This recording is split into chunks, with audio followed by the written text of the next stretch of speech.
Près de 150 personnes, au nombre desquelles les ministres francophones de la Santé, des responsables des organisations internationales, des hauts représentants des industries pharmaceutiques, des experts de la santé publique mondiale ont été réunis par l'EM et OIF, les entreprises du médicament et l'Organisation internationale de la francophonie, afin d'échanger autour de questions et problématiques telles que comment créer et développer les conditions favorables pour former, attirer, retenir les talents au service des intérêts stratégiques des systèmes de santé des États. Notre responsabilité en tant qu'acteurs des politiques publiques est engagée, car nous savons tous que la santé est un droit fondamental et que l'accès aux soins de qualité doit être garanti à chacun, où qu'il se trouve dans le monde, sans obstacle financier. C'est un des objectifs de développement durable à atteindre d'ici 2030. Le monde fait face à une pénurie annoncée de 11 millions de professionnels de santé d'ici 2030.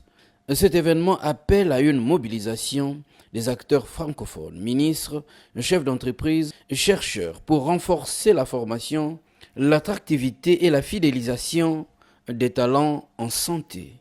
L'accessibilité spatiale et les services de santé, souvent difficiles. L'acceptabilité et la qualité des prestations, souvent non conformes aux normes professionnelles et à la non-satisfaction des patients. En Afrique, l'État s'investit dans la formation gratuite des apprenants depuis l'éducation de base jusqu'à l'enseignement supérieur. Les partenariats publics-privés sont mis en avant comme levier essentiel. Lors de ces assises, le professeur Jean-Rosaire Ibarra a souligné l'évidence des carences de l'Afrique francophone en matière de formation médicale. Des carences liées entre autres à la fuite des cerveaux, car les cadres partis se former ou se spécialiser en Europe y restent parfois.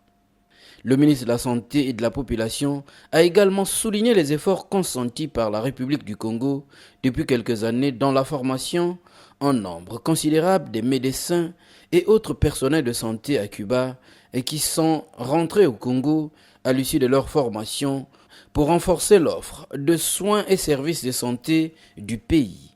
La recherche scientifique et l'innovation technologique doivent être une préoccupation de l'État qui doit la subventionner. Car dans nos pays, l'absence d'industrie pharmaceutique ou autre fait que la recherche est abandonnée, incitant ainsi ceux qui veulent œuvrer dans ce domaine de migrer vers des horizons plus performants.